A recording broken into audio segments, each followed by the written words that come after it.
Roses, carnations, or lilies, the type of flower you give, or even the way you give it, has meaning. Yeah, it does. But if you don't speak the language of flowers, we're here to help.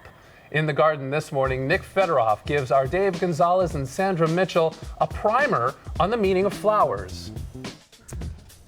Well, it's almost Valentine's Day. Today we're in the garden to learn something about the meaning of flowers. Ooh, I didn't know they had a meaning. I just thought they grew places. Nick Federoff is here from Things Green. He's going to tell us about the meaning of flowers. Well, how you guys doing? Hey, Nick, welcome back. Good. Well, first off here, I must give you a flower. Thank you. How Let nice. me All right, see, what does the yellow rose mean? A yellow rose is that of friendship. Oh, thank you. But you got to be careful. You got to be careful when you give flowers, because not only is it a matter of knowing what the meanings are.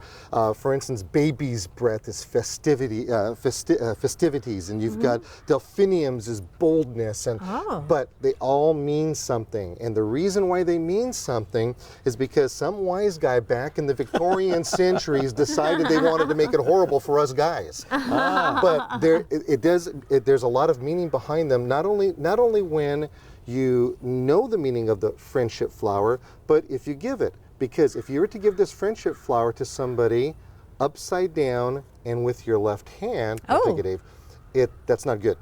Really? Yeah, it means the total opposite. If someone gives you a flower with your right hand, that means that they're giving it in friendship. It means yes. But if they give it to you with their left hand, it means no. And upside, so there's a lot of things that go along with this, which is really not as easy as I thought. You know, it's really not. And that works for any flower, not just a rose. It works for any kind of flower. So you got to really be careful, because there are people who actually use this as a language in itself. And it's called florography, as a matter of fact. Wow. There's an actual, florography. So in this world of florography, or meaning of flowers, we really have to be careful what we're doing. Now, if you're to take and you're to do a whole bouquet of flowers, man, let me tell you, you're saying a lot of stuff. What's the carnation mean? That's one of the most common flowers. You know, your red carnations, you know, it's all about attitude and being flashy, or it could mean, again, another friendship. When you start getting into the dark pinks and the reds, that's all about love. Oh, that's what that's all about. So you don't necessarily. I want to avoid that then. Okay. Yeah, well, it all depends. It's perfect for Valentine's Day. Depends on who you're trying to give it to. You know, but it doesn't stop here. We have to make sure that we take care of these properly as well, because once we get them, we want them to last as long as possible. I mean, I'm a big fan of, over on your left-hand side there, Dave, of not only giving flowers, but giving plants too, because plants have a lot of meaning, and they do stay an awful long time.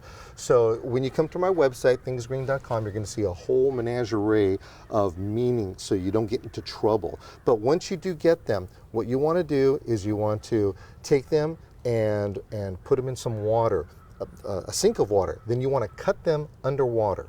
And what that's going to do is that it's immediately going to start slurping up juices in there. Then when you take them and you put them inside the vase, you make sure your vase is full enough, but before you put it inside, put an aspirin in there. Put an aspirin in there. Or you could put some Super Thrive, or maybe you could even put some 7-Up or Sprite or something I've heard of that about nature. sugar. Does sugar work? Sugar works in there, but you do have to change it out every 3 days. And by doing that, you're actually going to extend your flowers an extra 14 days.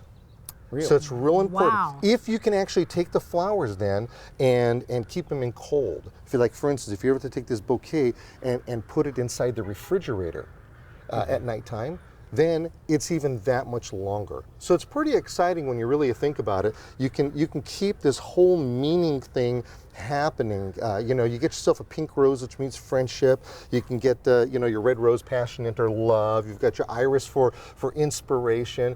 Tell the story, give it to the person, but make sure that you give it to them with the right hand. And what about receiving? Same thing.